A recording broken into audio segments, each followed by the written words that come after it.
mga sangkay yung mga vlogger na gumagawa po ng kwento-kwento tungkol po kay PBBM.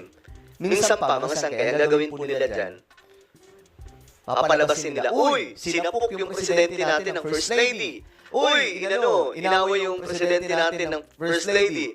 O di kaya may ginawa, swimming hot. Diba? Kaya-kaya nilang gawan yan mga sangkay ng kung ano-anong kwento. Kasi alam naman po natin na ang presidente natin, pulutan po ngayon ng fake news. Kaya nga mga sangkay ako, very vocal po ako na nagsasalita po talaga ngayon. No, sa maraming mga issues, sa maraming fake news na lumalabas, talagang binabanatan po natin.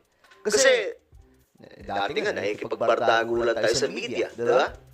Nakikipagbardagulan tayo sa mga personalidad na gumagawa ng atake kay PRRD, kay PBBM, sa mga Marcos, nung panahon na siguro